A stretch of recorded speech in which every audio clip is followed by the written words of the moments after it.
सुदायन्द्रयाधिकार सुदायन्द्रया देशवीरती श्रमोपासक श्रवणनी आराधना उपासना भक्ति व्यक्तिमां केवी शक्ति प्रगटावे छे। व्यक्तिमां रहेली सुषुप्त शक्ति ए समस्त शक्ति ने व्यक्ति जो बाहर लावा मांगते हो तो आवी भक्ति आवो भाव व्यक्तिनी भीतरमां ज्यारे सतत उठे छे त्यारे व्यक्तिनी भीतरमां बदलाव शुरू थई जाय छे अने बदलाव छे व्यक्तिनी कषायोनी मंदता। प्रकृतिओनी जेटली मंदता बने छे पछी भक्ति होय योग होय ध्यान होय ज्ञान होय क्रिया होय अनुष्ठान होय बहारना योग थी जे थता विधि विधानो यम नियम ए बधाथी कषायो मंद बने छे अने जीवनी पात्रता जीवनी योग्यता उत्कृष्ट बनती जाए। जेम जेम जीवनी योग्यता पात्रता खिलती जाए एम एम एना जीवन में रुचि बने लक्ष्य बने। अभी रुचि अने लक्ष्य जेनी अंदर में स्वरूपनी रुचि अने लक्ष्य बने त्यारे व्यक्ति भीतर में एवं जागरण साक्षी भाव साथे कषायोनो उपशम क्षयोपशम ने क्षयरूप अवस्था बनी जाए। आ अवस्था में मंद कषाय थी कभी पण जीवन में गुणस्थान क्रम आगळ व्यक्ति चाली शकती नथी अने कषाय मंद बनवाथी सूक्ष्म निगोद थी अहींया सुधी जे आपणी यात्रा पहोंची ए बधी कषायोनी मंदता थी अने पुण्य दरेक जीव ने दरेक गति ने अंदर में कषायो मंद थाय छे। जीव ने पुण्य थाय एटले जीव ने प्राण अने पर्याप्ति वधता जाय। पुण्य एक भीतरनी द्रव्य प्राण ने प्राप्त करवानी एक प्रोसेस है। द्रव्य प्राण 10 पर्याप्ति 6 ये पूर्ण जीव ने त्यारे ज मळे के जीवनी अंदर में एवा प्रकारनु पुण्य जमा होय त्यारे मनुष्य बनी गयो। हवे पछी शुं बस पुण्यनो विकास जेटलो संभवित हतो એટલો થઈ ગયો। आनाथी विशेष कोई पुण्यनो विकास संभवी शकतो नथी। तो ए बधु पुण्य जीवने प्राप्त थये आवी बधी अनुकूलताओ सगवड़ो सुविधाओ उपलब्ध थई पण व्यक्तिनी वर्तमान अवस्था शू वर्तमान शू जे काई बने छे बनी रह्यु छे ते बधी अवस्था वर्तमान में बने। तो वर्तमान में जीव पासे जो जागरण साक्षी भाव जो होय तो व्यक्ति जरूर अंदर में रहेली आ प्रकृतिओ जे छे एनाथी ए ऊपर उठ्या वगर रही न शके एटले के एनो उपशम क्षयोपशम ने क्षय रूपेनी अवस्था बने। स्वरूप लक्ष्य वगर कषायो कदी एमांथी व्यक्ति बहार आवे एवी कोई संभावना नहीं। बुद्धि तीक्ष्णता होय मन सुपर होय ए बधु पुण्य थी छे पण धर्म जे स्वभावरूप धर्म जे ज्ञानीओए जे धर्म थी समस्त दुखना कारणों समस्त मिटी जाए ए छे स्वभावरूप आत्मधर्म आ उदायन जेनी पासे पुण्यनो प्रचुर उदय छे। बहारनी बधी ज अनुकूलताओ सुविधाओ सगवड़ 363 नगर नो मालिक 16 देश नो सम्राट आवो आ उदायन राजा जेने सम्यक दर्शन सम्यक ज्ञान सम्यक चारित्र देश वीरतीपणु जेनी पासे छे અને ભાવના ભાવે છે કે અમે સર્વવીરતી મુનિપણું ને એ પણ જીવની અંદરમાં અપ્રમત્ત અવસ્થા જીવની ક્યારે પ્રાપ્ત થાય? એ અવસ્થા સુધી પહોંચવા માટે જો જોઈએ જીવની અંદરમાં પુરુષાર્થ કંઈ કરવું તે પુરુષાર્થ નથી. પુરુષાર્થ એટલે આધ્યાત્મિક ક્ષેત્રમાં પ્રકૃતિઓના ઉપસમ સંયોગસમ રૂપ જો કોઈ પુરુષાર્થ હોય તો તે છે જાગરણ સાક્ષી. જાગરણ સાક્ષી ભાવ જ્યાં સુધી ન પ્રગટે ન બને ત્યાં સુધી જીવમાં આવી અનેકવિધ અવસ્થાઓ, મનની શુભાશુભ અવસ્થાઓ ચાલતી હોય. અને શુભાશુભ અવસ્થા રૂપ જે ચાલે છે એમાં રાગ દ્વેષ મેન છે. રાગ દ્વેષ મંદ બને તો જીવને પુણ્ય, રાગ દ્વેષ તેજ બને તો જીવની અંદરમાં પાપ. આવી પુણ્ય પાપની શૃંખલા અનંતકાળથી ચાલી રહી છે અને આ જન્મ મરણની શૃંખલા પણ એને જ આભારી છે. અત્યારે કેટલી અનુકૂળતા છે, કેટલો સરસ આ ભાવ આપણને મળ્યો છે.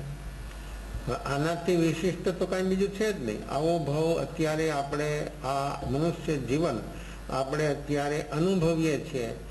એમાં એનાથી પણ વિશિષ્ટ અનુભવ થઈ શકે એવી સંભાવનાઓ છે, પણ એ બધી સંભાવનાઓ જીવની બેહોશીના સદભાવથી એ બધી જ જે સંભાવનાઓ છે પરમાત્મા સુધી પહોંચવાની, એ બધી સંભાવનાઓ ઓર મૂર્છિત બની જાય છે, ઓર કુંઠિત થઈ ગઈ અવસ્થા. અને એ અવસ્થા કુંઠિત જ્યાં સુધી રહે ત્યાં સુધી જીવ આ જન્મ મરણ અપડાઉન એનું હંમેશા માટે જીવો એમ પણ બોલે કે મહાવિદ્ય ક્ષેત્રમાં જન્મ થાય તો અહીંયા ધર્મ ધ્યાન કરીએ. ધર્મ ધ્યાન તો જીવ જ્યારે જાગશે ત્યારે જ થશે. જાગરણ સાક્ષી ભાવ વિના ભીતરમાં દીપક પ્રગટી શકે એવી કોઈ સંભાવના નથી. ધર્મનો દીપક જેને પ્રગટાવો હોય એના માટે જોઈએ જાગરણ સાક્ષી ભાવ. ત્યાં સુધી જીવ કોડિયાની તૈયારી કરે અને કોડિયાને જો સજાવવામાં વ્યક્તિ રોકાઈ જાય તો પછી દીપક નહીં પ્રગટી શકે. પણ લક્ષ્ય જીવને હંમેશા માટે કોડિયાનું જ હોય છે. જ્યોત અંદરમાં જે છે વિશેષતા કોડિયાની નથી, વિશેષતા છે જ્યોતની. તો આવી જ્યોત ભીતરમાં જ્ઞાનની જ્યોત પ્રગટાવવા માટે આ શરીર કોડિયું છે. તો કોડિયાને ગમે એટલું સમારે, ગમે એટલું સંભાળે, ગમે એટલું સજાવે તો પણ જેમ કોડિયું ગમે તેવું હોય ને ગમે એટલું હાંચે, પણ જ્યાં કોકની જરાક ટક્કર લાગી જાય તો શું થાય? તૂટી જાય. તો આ કોડિયાનું શું થાય? આ શરીર રૂપી કોડિયું છે એનું શું થાય? ઉદયની એક ટક્કર લાગે તો ગમે એવી વ્યક્તિ હોય ને, ગમે એવી શક્તિ હોય એની પાસે શારીરિક માનસિક, પણ એક ટક્કર લાગે ઉદયની, એક ટક્કર લાગતાની સાથે કોડિયું કેવું બની જાય? શું થઈ જાય? પણ એની વિશેષતા હંમેશા માટે એની જ રહી છે ને એની જ સામે જોઈને કામ કરે છે. જ્યાં સુધી સ્વરૂપ તરફનું લક્ષ્ય ન બને, એની દ્રષ્ટિ સ્વરૂપ તરફ ન મંડાય ત્યાં સુધી વ્યક્તિ આ બહારની જે અવસ્થાઓ છે એને ઠીકઠાક કરવામાં સમય, શક્તિ, સાધન એ બધું એનું એમાં પસાર થઈ જાય છે. અને જે એને ઈ શક્તિ, ઈ સાધન અને ઈ સમયથી જે સમયાતીત બનાય છે, કાલાતીત બનાય છે, યોગાતીત બનાય, ગુણસ્તાતીત બનાય, બધાથી પર, બધાથી અતીત એવી જે અવસ્થા, એનો અનુભવ વ્યક્તિને વર્તમાનમાં શક્ય સંભવિત છે. પણ વ્યક્તિ આ બધી બહારની જે બધી અવસ્થાઓ ચાલી રહી છે, શુભાશુભ ભાવરૂપ અવસ્થાઓ, એની અંદરમાં જીવ હંમેશા માટે એકરૂપ બને. અને આવી એકરૂપ અવસ્થા જ્યાં સુધી એની ચાલે ત્યાં સુધી કદી એ રાઉન્ડમાંથી, આ રાઉન્ડ છે, ચતુર્ગતિ રૂપ સંસાર રાઉન્ડ છે, કાળચક્ર રાઉન્ડ છે. લોકોએ કેવી એની કાળચક્રની એક રચના કરી છે. બે સાપને લોકો કાળ સમજે છે.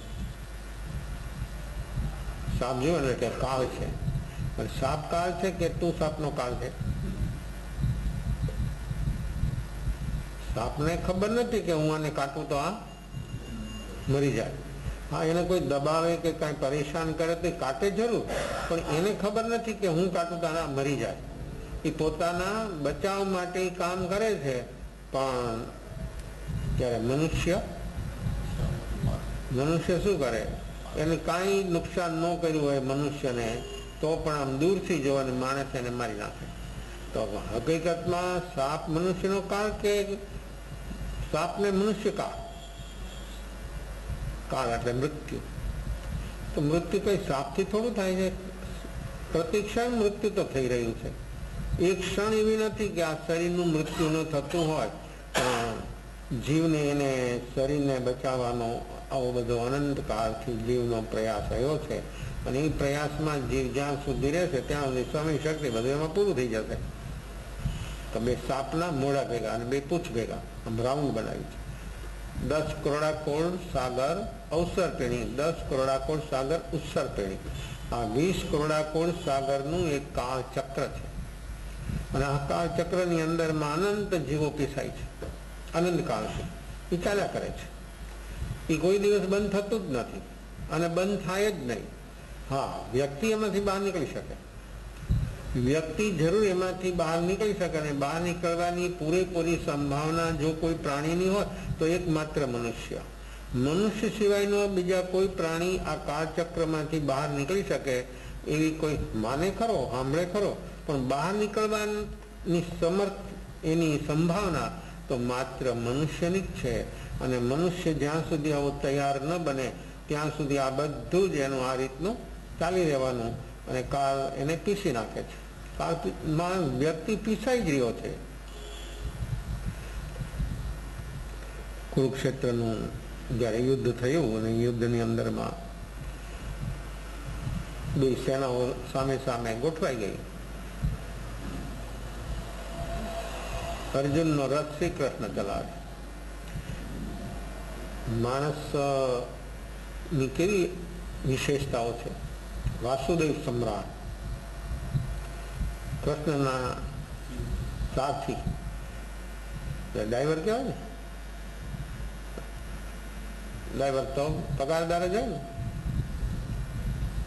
વ્યક્તિ ગાડી ચલાવે પણ એમ ડ્રાઈવર નો કહેવાય. તો એ એમ બોલે કે આ ગાડી જો વ્યક્તિ પોતે ગાડી ચલાવે તો શું સમજે કે મારી ગાડી છે. ડ્રાઈવર ચલાવે તો પછી 2-5-25 કરોડની ગાડી હોય તો ભલે, સામાન્ય ગમે તે ગાડી જ છે. એમાં વિશેષતાઓ તો વ્યક્તિને મોડલની લાગે, પણ એ કામ શું કારનું? બારદાનને વહન કરવાનું. શરીર એક બારદાન છે અને એને અહીંથી અહીં ટ્રાન્સફર કરે. કાર્ટૂન તૈયાર કરી દો, પેકિંગ કરી દો, પછી ચડાવી દો ને. શેમાં? ટ્રાન્સફોર્મર. એમાં આ કાર્ટૂન પણ ટ્રાન્સફોર્મર સપ્લાય થાય છે. પછી ટ્રાન્સફોર્મના પ્રકાર અલગ હોય, એમાં બીજી કાંઈ વિશેષતા નથી. તો શ્રી કૃષ્ણ અર્જુનના સાથી બને અને જેના પક્ષમાં શ્રી કૃષ્ણ હોય એનો જ વિજય થાય. આવી મહાન વ્યક્તિ જેના પક્ષમાં હોય, જેની સહયોગમાં હોય, જેની સાથે હંમેશના માટે હોય, એનો જ વિજય થાય. આપણો પણ વિજય ક્યારે થાય? આ સંસાર એક કુરુક્ષેત્ર છે. માત્ર ત્યાં જ કુરુક્ષેત્રમાં યુદ્ધ થયું એમ નહીં, દરેક વ્યક્તિનું જીવન કુરુક્ષેત્ર છે. આપણી અંદરમાં આ પ્રકૃતિઓ છે ને, આ ક્રોધ, માન, માયા, લોભ, એ પ્રકૃતિઓ એ લડાઈ કરે છે. કેવી લડાઈ કરે છે? બહારનું ક્ષેત્ર પણ એ ભીતરની પ્રકૃતિથી સર્જાયું. કુરુક્ષેત્રમાં બધા ઉપસ્થિત લડાઈ માટે શા માટે થયા? કે ભીતરની પ્રકૃતિ. અને દુર્યોધન જો બધાએ સમજાવી લીધો. ઈગો કોઈ દી ન સમજે ભાઈ. ઈગો કોઈ દી ઝૂકે જ નહીં. ઈગો કોઈ દી ઝૂકવાનું સમજતો જ નથી. અને ઈગો જ્યાં સુધી ન ઝૂકે ત્યાં સુધી જો ભીતર જગતમાં કે બહારના જગતમાં વ્યક્તિને ઉપલબ્ધિ ન થાય. ભીતર જગતમાં બોધિ જ પ્રાપ્ત ન થાય. જ્યાં સુધી આ ઈગોની ચટાન હોય, વ્યક્તિ જ્યાં સુધી ઈગાની સાથે જીવતો હોય ત્યાં સુધી વ્યક્તિની અંદરમાં આવી બધી વિષમતા હોય, આવી બધી કઠોરતા હોય, અંદરમાં પણ જેવો એનો ઈગો ઝૂકી જાય એ વ્યક્તિ કેટલી મૃદુ બની જાય, કેટલી કોમળ બની જાય, કેટલી સહજ બની જાય. તો આ પ્રકૃતિની જે કઠોરતા છે એનાથી અનંત ગુણી અવસ્થા આત્માની એટલે કે અબુપયોગની એના ગુણોની એટલી કોમળતા છે. પણ એ બધી કુંઠિત કેમ થઈ ગઈ? આ પ્રકૃતિઓની વર્તમાન આ કઠોરતા. તો દરેક વ્યક્તિનું જીવન કુરુક્ષેત્ર પણ બની શકે અને ધર્મ ક્ષેત્ર પણ બની શકે. આપણે કયું ક્ષેત્ર બનાવવું છે? મનુષ્ય જન્મ મળ્યો છે ને, કયું ક્ષેત્ર બનાવશે? જો અર્જુને કુરુક્ષેત્રમાં લડાઈ કરી છતાં ધર્મ ક્ષેત્ર બનાવ્યું, કૌરવે પણ એ સામે લડાઈ કરી એ ક્ષેત્રમાં છતાં એને કુરુક્ષેત્ર બનાવ્યું. અને કુરુક્ષેત્ર બને અને આવી પ્રકૃતિઓ કામ કરે એટલે અંદરમાં શું થાય? સર્વનાશ. પ્રકૃતિઓ હંમેશને માટે સર્વનાશ કરે એટલે બહારથી પણ સર્વનાશ, જીવનનો પણ ને જે બહારનું જે કાંઈ હોય રાજપાટ રિદ્ધિ સિદ્ધિ કે જે કાંઈ બહારનું એ પણ ખતમ થાય. અને ભીતરમાં આત્માનું સામ્રાજ્ય, આત્માનું એક સ્વરાજ છે, આત્માનું એક એવું રાજ્ય છે. અને એ રાજ્ય જે વ્યક્તિને એકવાર પ્રાપ્ત થાય તો એ વ્યક્તિ કોઈ દી એનો પરાજય ન થાય. બહારમાં તો વિજય થાય ને પરાજય થાય. જ્યારે ભીતરમાં વિજય પ્રાપ્ત થાય વ્યક્તિને, પ્રકૃતિ ઉપર જ્યારે વિજય પ્રાપ્ત થાય ત્યારે કદી એનો પરાજય ન થાય. અને પ્રકૃતિ પર વિજય જે મેળવે એને કોઈ દી જીતવાનો પ્રયાસ ન થાય, એને કોઈ હરાવી ન શકે. પ્રકૃતિ પર જેને વિજય પ્રાપ્ત થાય એને કોઈ હરાવી ન શકે. પ્રકૃતિ પર વિજય થાય એને કોઈ પરેશાન ન કરી શકે. પ્રકૃતિ પર જેનો વિજય થાય એ વ્યક્તિને કદી કોઈ દુઃખી ન બનાવી શકે. પ્રત્યક્ષ જુઓ ને, આપણી વર્તમાન લાઈફમાં પ્રત્યક્ષ જુઓ, નિમિત્ત સામે ઉપસ્થિત થયું અને વ્યક્તિમાં જાગરણ સાક્ષી ભાવ હોય ને ફીલ ન થયો તો શું થાય?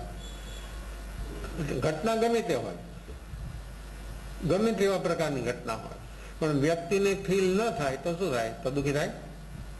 દુઃખ ક્યાંથી આવ્યું? તો નિમિત્તે દુઃખ ઉભું કર્યું. કોને દુઃખ ઉભું કર્યું? જો આપણી 100%ની માન્યતા છે કે નિમિત્ત જ દુઃખ ઉભું કરે. નિમિત્તથી જ આ બધું થાય. નિમિત્ત તો હાજર હોય, નિમિત્તથી કામ ન થાય. કામ થાય બધું ઉપાદાનથી. પણ નિમિત્ત હોય, નિમિત્ત વગર ઘટના ન ઘટે. જેમ નિમિત્ત છે એ કેટેલિક એજન્ટ છે, એ હોય જ હંમેશા માટે હાજર હોય ને હાજર હોય એટલે એમ સમજે કે મેં કર્યું. જુઓ એ કોણ પકડી લે? પ્રકૃતિ. ઈગો એમ પકડી લે કામ જો તો થઈ જ રહ્યું છે, કાંઈ બીજાએ પણ કર્યું હોય નહીં તો માત્ર વ્યક્તિ માત્ર ત્યાં ઉપસ્થિત હોય અને વ્યક્તિ એમ કે કામ મેં કર્યું. પણ ઘણી વાર એવી વ્યક્તિની ઉપસ્થિતિ હોય ને કે દરેક વ્યક્તિ કામમાં સહયોગી આપે, દરેક કાર્ય કરવામાં વ્યક્તિ તૈયાર થઈ જાય. એવી એક એક વ્યક્તિ હોય છે અને એવી એક એક વ્યક્તિની એવી વિશેષતાઓ હોય છે. માત્ર એની હાજરી, એને કંઈ બોલવું ન પડે, એને સજેશન ન કરવું પડે. એવી વ્યક્તિની એક હાજરી હોય ને તો માહોલ આખો બદલી જાય, આખું વાતાવરણ બદલી જાય અને કાંઈક અનોખી અવસ્થા બની જાય. તો આપણી અંદરમાં જે આ પ્રકૃતિઓ જે છે એ પ્રકૃતિઓ હંમેશા માટે લડ્યા કરે છે. અને જે નિમિત્તો આવે તો જો આપણને સાધન મળ્યું છે આ મન 10 પ્રાણ. મન બળ પ્રાણ છે એ બહુ સબળ શક્તિશાળી સાધન છે. કે સીધું એ નિમિત્ત બહારમાં જે કાંઈ નિમિત્ત ઉભો થયું, શબ્દ આવ્યો, કાંઈ જોયું, કાંઈક સૂંઘ્યું, કાંઈક ચાખ્યું, કાંઈ સ્પર્શ થયો, આપણી આ 5 ઇન્દ્રિયો અને એના વિષયો એ પૂતગલના ગુણધર્મ. પૂતગલમાં શું છે? તો કે વર્ણ, ગંધ, રસ અને સ્પર્શ. પૂતગલ ગમે તેવું હોય, પૂતગલ સ્કંદરૂપ હોય, દેશરૂપ હોય, પ્રદેશરૂપ હોય કે પરમાણુ હોય. એ પરમાણુ પૂતગલ આપણે આપણી આંખથી કે માઇક્રોસ્કોપથી પણ જોઈ ન શકાય એટલું એ સૂક્ષ્મ છે, છતાં એની અંદરમાં વર્ણગંધ હોય. કેમ? એનો સ્વભાવ જુઓ. એ પૂતગલનો સ્વભાવ છે. એ ગમે એવી અવસ્થા હોય, સ્થૂલમાં સ્થૂલ હોય તો ભલે, બારીકમાં બારીક હોય પરમાણુ તો પણ ભલે, એમાં એનો ગુણ છે. એ ગુણ કદી છોડે નહીં. આ જળ પૂતગલ પદાર્થ એ પણ એનો ગુણ ન છોડે. તો આત્મા કેમ પોતે પોતાને ભૂલી ગયો? શું? બધાને જાણવા વાળો, બધાને જાણે અને પોતે પોતાને, બધાને જાણે, બધું જાણે, પોતે પોતાને ન જાણે. આ તો કઈ રીત કહેવાય? આ શું કહેવાય? દુનિયા આખી જાણે. ઇન્ટરનેટ ઉપર બેઠે તો શું થાય? કેટલી માહિતી, ઇન્ફોર્મેશન કેટલી ભેજામાં ભરે. પણ એનાથી આત્મા આત્મા ન જણાય ભાઈ. અને આત્મા એક જણાય તો શું થાય? એટલે જો જ્ઞાની ભગવાન મહાવીરે કેવું સૂત્ર આપ્યું કે એદંગ જાણે સર્વં જાણે. તું એક ને તું તને જાણી લે તો આખું વિશ્વ જણાઈ જાય. જાણવું ન પડે, વિકલ્પ જ બંધ થઈ જાય. જાણવામાં સમ્યક જ્ઞાનમાં વિકલ્પ, એને સમ્યક જ્ઞાન કહેવાય. વિકલ્પ જ ન હોય. વિકલ્પ હોય ત્યાં સુધી શું હોય? પ્રમાદ. વિકલ્પ હોય ત્યાં સુધી ચંચળતા, વિવરતા. તો વિવરતા, ચંચળતા જ્યાં હોય ત્યાં કદી જીવની અંદરમાં સ્વરૂપલક્ષી પુરુષાર્થ ન ઉપડે. એ પ્રમાદ છે. એટલે પ્રમાદ ગમે ત્યાંથી વ્યક્તિને પકડી લે અને વ્યક્તિ અટકી જાય. તો આવી વિવરતા, ચંચળતા જે આપણી અંદરમાં યોગની બને છે, આપણે 100% માનીએ છીએ કે નિમિત્તથી જ આ થાય. 100% આપણી ભૂલ છે. નિમિત્તથી કોઈ દિવસ કાંઈ થતું નથી. થાય છે બધું બહારમાં કે ભીતરમાં પોતાના ઉપાદાનની વર્તમાન તૈયારીથી. ઉપાદાન જેનું તૈયાર હોય ને એક જ વાર સામાન્ય વ્યક્તિની સાંભળે ને તો પણ એની અંદરમાં છલાંગ લાગી જાય. અને જો વ્યક્તિ જ્ઞાની પરમાત્માને સાંભળીને પોતાની વર્તમાન તૈયારી ન હોય તો એની અંદરમાં શુદ્ધ ભાવ થાય. એનાથી આગળ વધી શકે નહીં. તો આવી અનેકવિધ અવસ્થાઓ જીવની જો તૈયારી હોય તો રસ્તે ચાલતા ચાલતા પણ વ્યક્તિની અંદરમાં કોઈ શબ્દ આવે અને એ શબ્દથી વ્યક્તિની અંદરમાં એવી એક અવસ્થા ઊભી થઈ જાય કે વ્યક્તિ જાગી જાય. એવું એનામાં એક શબ્દની ચોટ લાગી જાય. જેમ નેગેટિવ શબ્દની માને ચોટ લાગે ને આમ 3 વળ ખાઈ જાય. અને એટલો બધો અંદરમાં આવેશ ઉભો થઈ જાય કે જેની કોઈ સીમા નહીં. પણ જ્યારે માણસમાં આવું જાગરણ સાક્ષી ભાવ ત્યારે એ જ શબ્દ આવે તો એ વ્યક્તિથી કેવું કામ થાય? એ જ શબ્દ, એ જ વ્યક્તિ. પણ જાગરણ સાક્ષી ભાવના સદભાવમાં એ શબ્દ એને પોઝિટિવ અસર કરે. અને એ શબ્દ માણસ બેહોશ હોય તો એ શબ્દની અસર નેગેટિવ થાય. કારણ કે બેહોશીના સદભાવમાં પ્રકૃતિઓ સર્વોપરી છે. આપણા મન, બુદ્ધિ, ઇન્દ્રિયો એ બધાને કબજામાં રાખે છે, પકડી રાખે છે આ પ્રકૃતિઓ.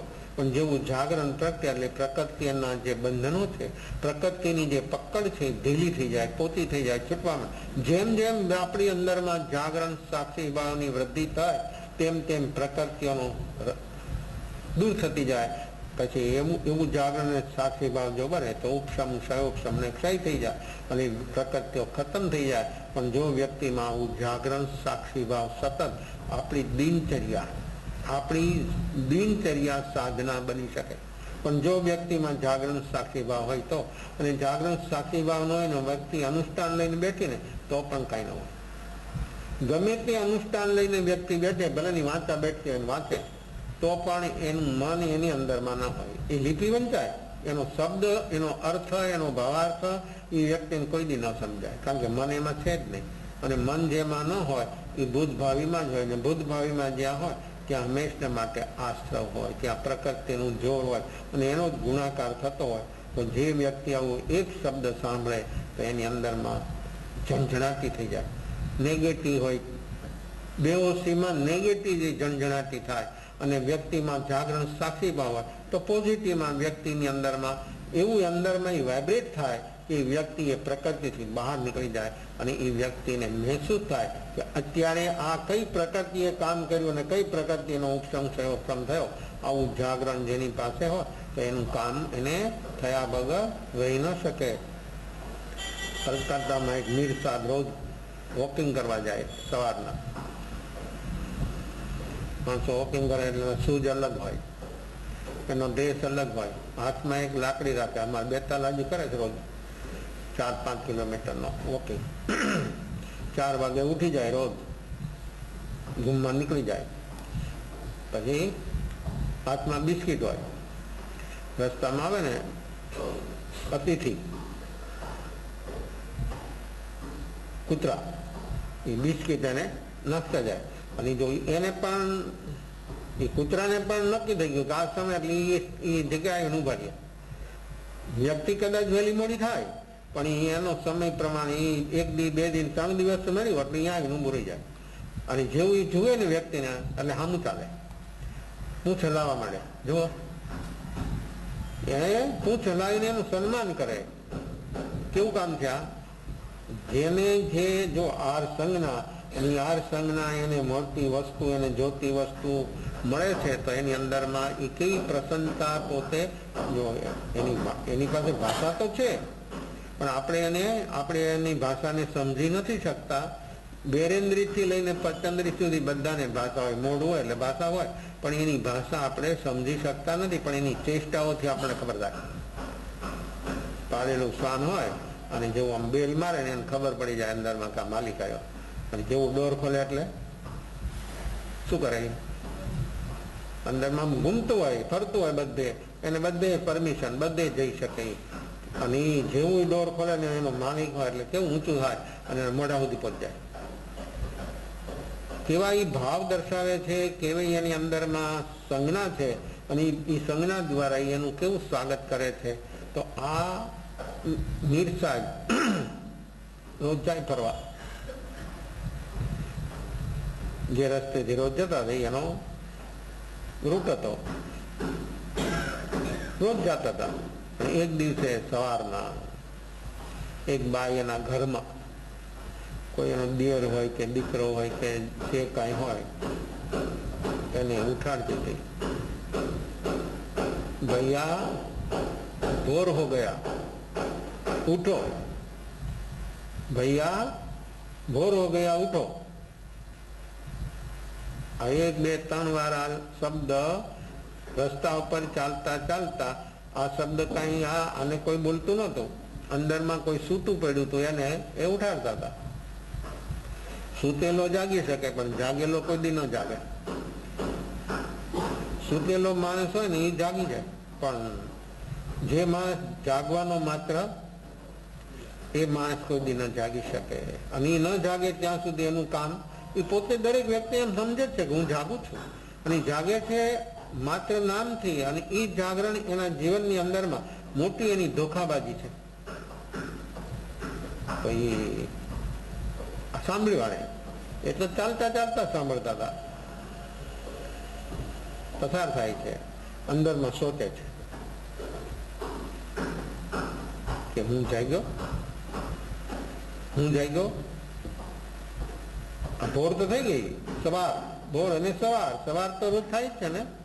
આપણે જાગીએ છીએ, જો આપણા રૂટીન પ્રમાણે બધું ચાલે છે.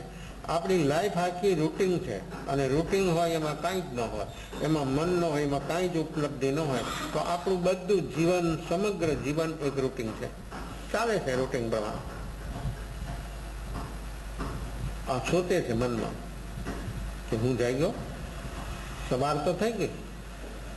સૂર્યની સવાર તો રોજ થાય, એના ટાઈમ પ્રમાણે વ્યક્તિ જાગે કે ન જાગે, 8 વાગે 10 વાગે 12 વાગે ગમે ત્યારે ઉઠે, પણ સૂર્ય તો એના ટાઈમ પ્રમાણે કામ કરે જ જાય.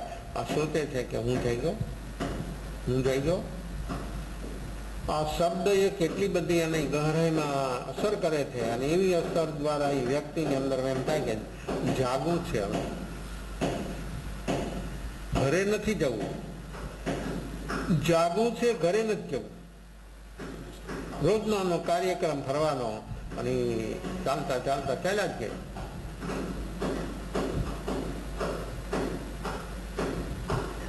શહેરની સરહદ પૂરી થઈ ગઈ, ઓર ચાલે છે, ચાલે છે.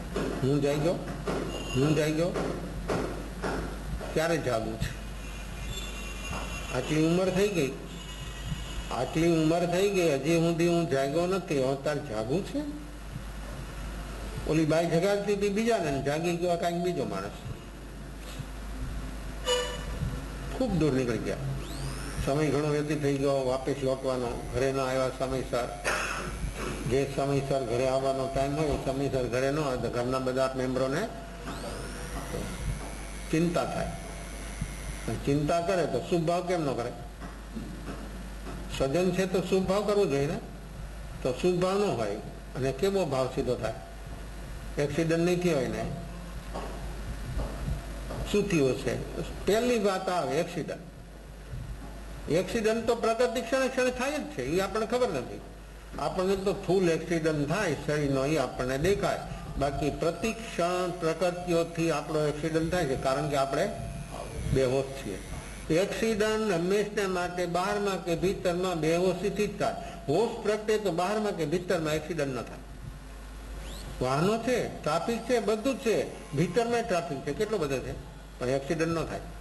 અને જેવો વ્યક્તિની અંદરમાં હોશ પ્રગટે એટલે ભીતરનો ટ્રાફિક કમ થવા માંડે. જેટલો હોશ તેજ બને, જેટલું જાગરણ તેજ બને, એટલો ભીતરનો ટ્રાફિક ઓછો થતો જાય. અને એવું જાગરણ તેજ બની જાય કે એક ક્ષણ એવી આવે કે ટોટલ ટ્રાફિક ભીતરનો બંધ થઈ જાય. એક્સિડન્ટ પ્રકૃતિઓ ક્ષણે ક્ષણે થાય છે. અને એ પ્રકૃતિના એક્સિડન્ટથી ભાવ પ્રાણની હિંસા થાય છે. શરીરના એક્સિડન્ટથી દ્રવ્ય પ્રાણની હિંસા થાય. જ્યારે બેહોશીના સદભાવમાં વ્યક્તિને હંમેશને માટે ભાવ પ્રાણની હિંસા ક્ષણે ક્ષણે થાય છે. એ ભાવ હિંસાથી માણસ જ્યાં સુધી મુક્ત ન બને, અને ભાવ હિંસા, ભાવ પ્રાણની હિંસા ત્યાં સુધી થવાની કે જ્યાં સુધી વ્યક્તિની અંદરમાં આ એક શલ્ય, મિથ્યા દર્શન શલ્ય, ત્રણ શલ્ય, માયા શલ્ય, જ્ઞાન શલ્ય, મિથ્યા દર્શન શલ્ય, આ ત્રણ શલ્ય. માયા શલ્ય કેવું છે? શું કરે છે? માયા શલ્ય, માયા પ્રકૃતિ છે. ક્રોધ, માન, માયા, ક્રમ ચોથો છે. જ્યાં માયાનો ભાવ છે અને માયા જીવની અંદરમાં ચાલી રહી છે ત્યાં સુધી વ્યક્તિ સરળ ન બની શકે. માયાથી આત્માની મિત્રતા કદી સાધી ન શકાય. જ્યાં સુધી જીવમાં આ માયા હોય ત્યાં સુધી એનો આત્મા એનો મિત્ર ન બની શકે, તો પછી બીજા જીવો એના મિત્ર કેમ બની શકે? કોહોપી પણાસઈ માણો વિણય નાશણો માયા મિત્તાની નાશઈ લોભો સબ વિનાશણો. ક્રોધ, માન, માયા ને લોભ આ સંજ્ઞા પણ છે, આ કષાય પણ છે, આ ભીતરનો પરિગ્રહ પણ છે. આ માયા, માયા એટલી બધી ટેડી મેળી પ્રકૃતિ છે. એક સમય તો લોકો પાઘડી બાંધતા, આંટિયાળી પાઘડી. જો જેમ જેમ જો સમય બદલાય છે, માણસ કેટલો બદલે, બહારથી કેટલો બદલે, બધા વ્યવહારો, નિયમો બધું કેટલું બદલી નાખે છે. ગમે એવી જડતા હોય ને તો પણ માણસનું જોઈ જોઈને ધીરે ધીરે ધીરે થોડું ધીરે બદલે જડતા વાળા માણસો, પણ બદલે. ભીતરનું કેમ ના બદલાતું? ભીતરની અવસ્થાઓ માણસ જોવે છે કોઈ એવી વ્યક્તિને, તો પણ એની અંદરમાં રહેલી જડતાઓ, એવી માન્યતાઓ, એમાંથી વ્યક્તિ બહાર નીકળવા તૈયાર કેમ નથી થતો? એક સમય હતો લોકો પાઘડી બાંધતા, આંટિયાળી પાઘડી બાંધે. પાઘડીમાં કેટલા આંટા હોય? પાઘડી શા માટે બાંધે? જેમ શરીરમાં કપડા કેમ શા માટે પહેરે છે? ઠંડી, ગરમી, વરસાદ એનાથી બચવા માટે, લજ્જા ઢાંકવા માટે. કપડાનું કામ બે છે, એક શરીરના રક્ષણ માટે ને એક લજ્જા માટે. પાઘડી શા માટે? શિર ઉપર પાઘડી, અને એ પાઘડી જોવો ને એટલે ખબર પડી જાય કે આ કયા પ્રાંતની વ્યક્તિ છે. ગમે તે પ્રાંતમાં ગમે ત્યાં જાઓ, પાઘડી પાઘડી છે, પણ એની બાંધવાના ઢંગ અલગ અલગ પ્રકારના હોય. અને પાઘડીના આંટા હોય. પાઘડી ગમે તે ક્વોલિટીની હોય, ગમે તેની હોય, પણ એને આંટા હોય. એ આંટા એટલે એની પાઘડીનું કપડું મોટું હોય, આનાથી 50-100 ફૂટનું, અને પછી એને વળદી અને પછી બાંધે પાઘડી. અને બધાને પાઘડી પહેરે ઘણા, પણ બાંધતા બધાને ન આવડે. બાંધતા આવડી જાય. અને બાંધે તો એવી ને કે હાથમાં લઈને આમ ફેંકો ને તો વિખરાય નહીં, ખુલે નહીં, એવી બંધાય પાઘડી. તો પાઘડીના જેટલા આંટા છે ને એનાથી વધારે આંટા માયાના અંદર છે. કેટલા છે? આ માયાની પ્રકૃતિ એટલી બધી વિષમ છે કે એનાથી વધારે આંટા આપણી અંદરમાં છે. આપણી અંદરમાં 2 આંત છે મોટા, એક નાનું ને એક મોટું. તો મોટું આંતરડું 14 ફૂટનું છે.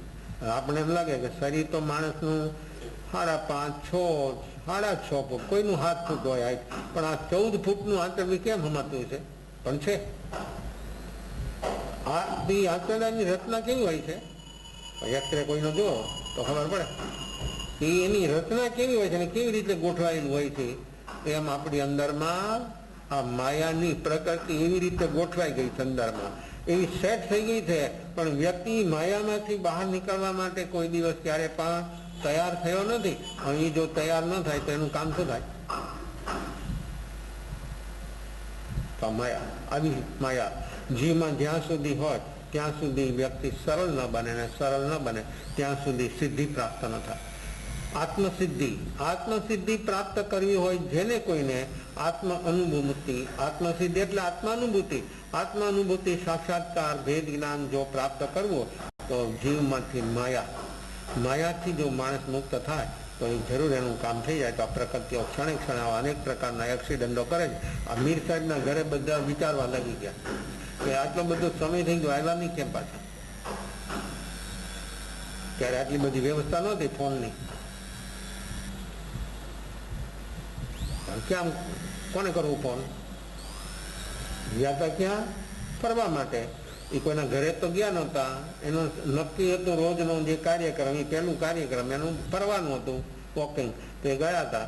ઘણો સમય વ્યતીત થઈ ગયો તો પણ એ પાછા ના આવ્યા. એટલે ઘરના માણસોને ચિંતા, શોધખોળ શરૂ કરી. એમનો જે રૂટ રોજનો હતો એ રૂટ ઉપર જાય છે માણસો, કેમ મળતા નથી. શહેરની સરહદો બધી સુધી પહોંચી ગયા. માણસોને તેમ જ હોય ને કે શહેરમાં જ ભૂલા પડે. દરેક જે ભૂલો પડ્યો છે શેમાં? આ શરીર છે ને એને પુરુષ કહેવાય. પુરુષ એટલે એક નગર. આ નગર છે, શરીર રૂપી નગર. એની અંદરમાં કેટલી આબાદી છે? વિશ્વનું કોઈ એવું સિટી નથી કે જેની અંદરમાં એટલી આબાદી હોય. એટલી આબાદી આપણા એક શરીરમાં છે. આપણા શરીરમાં 7 કરોડ સેલ છે, 3.5 કરોડ રોમ છે. લક્ષિક 3.5 કરોડ રોમ, એક રોમ ઉપર 1.25 રોમ અને 7 કરોડ સેલ. 99% પોઈન્ટ એ બધા સેલ છે ને ડેટ, બધા નિષ્ક્રિય, એમના સૂતા પડ્યા છે. 7 કરોડ સેલ. તો આ આપણું શરીર એ કેવું મોટું સિટી. વિશ્વમાં આખા વર્લ્ડની અંદરમાં કોઈ એવું નગર છે કે જેની અંદરમાં 7 કરોડની આબાદી હોય છે? કોઈ? ઇન્ડિયામાં 3 શહેર, એક આ મુંબઈ અને કલકત્તા, આ 3 મોટા સિટી. પણ એની કેટલી વસ્તી? એટલી છે તો એ લોકોને એમ થાય કે આટલી બધી વસ્તી છે. તો હવે 7 કરોડ હોય તો આપણું આ શહેર, આ આપણું શરીર રૂપી નગર, એની અંદરમાં 7 કરોડ સેલ છે. કેવું નગર છે? ખબર જ નથી એને કઈ ખબર નથી. શરીરની સ્થૂળ અવસ્થાની પણ ખબર નથી. તો પછી આત્માની ખબર, એનાથી એનો અનુભવ કરવો હોય તો બધું આમ ચાલે છે રૂટીન પ્રમાણે. બધા ચિંતિત થઈ ગયા, તકલીફમાં આવી ગયા. શું કરવું? ક્યાં જાય? ક્યાં ગયા છે? શું થયું છે? અને નક્કી કર્યું દૂર દૂર જઈ જેટલી શરીરની ચાલવાની ક્ષમતા હતી એટલે ચાલ્યા. અને એક વૃક્ષ આવ્યું, એની નીચે જઈને બેસી ગયા. નક્કી કર્યું કે જ્યાં સુધી અંદરમાં હું ન જાગું ત્યાં ઘરે નથી જવું. કેવો સંકલ્પ! જેવો તૈયારી, માણસની ઉપાદાનની તૈયારી હોય તો એક સાધારણ સામાન્ય વ્યક્તિની ઘરમાં થતી વાતને પણ આને કેવી અસર કરી? જેમ આપણને નિમિત્તની અસર થાય છે ને એમ. પણ વળી પાછો માણસ ભૂલી જાય છે ને બધું, અને વળી પાછો રૂટીનમાં વયો જાય છે. એટલે એ બધું રૂટીન પ્રમાણે જીવન શરૂ થઈ જાય, પણ જાગતો નથી. અને જાગે તો જરૂર એનું કામ થયા વગર રહી ન શકે.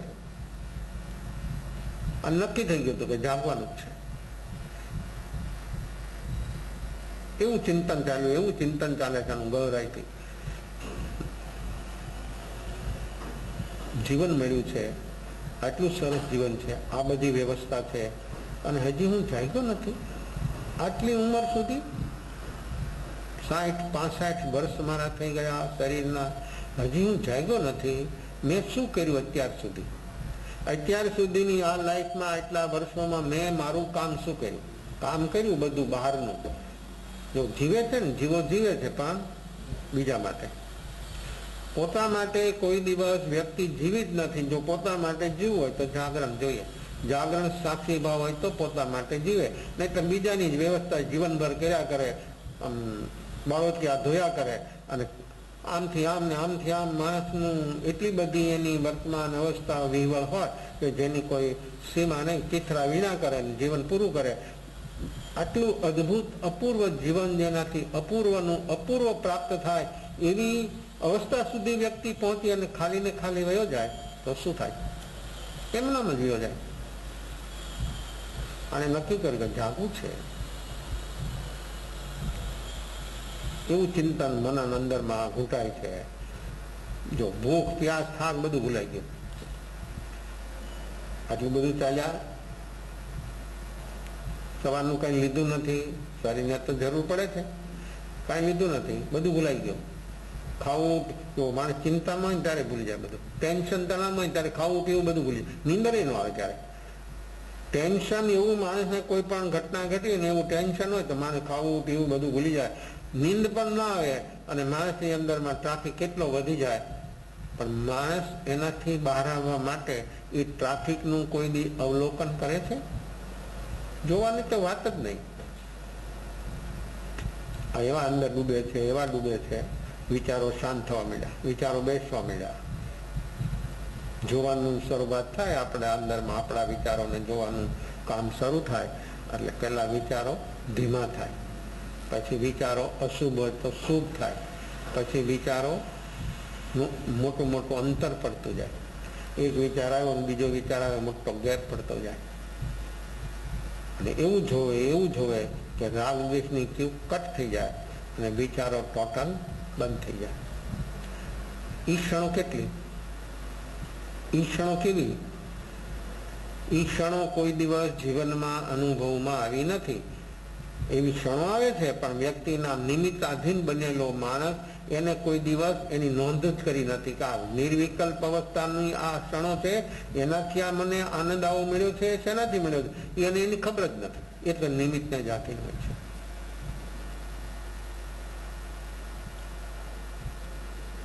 એવી અવસ્થામાં આવી ગયા, ડૂબી ગયા અંદર. નિર્વિકલ્પ એ તો જયારે અંદરની મેન ચીજ છે રાગ દ્વેષની ક્યુ કટ થઈ જાય એટલે તો અંદર વિચારો બંધ થઈ ગયા. જેનાથી વિચારો બંધ ન થાય, વિચારોનું કારણ છે રાગ દ્વેષ. એ રાગ દ્વેષ બંધ થાય તો વિચાર બંધ થાય. માણસો વિચાર બંધ કરવાનો ગમે એટલા પ્રયાસ કરે, શું કરે? પ્રેસિંગ કરે, પ્રતિકાર કરે, કમ્પેર કરે.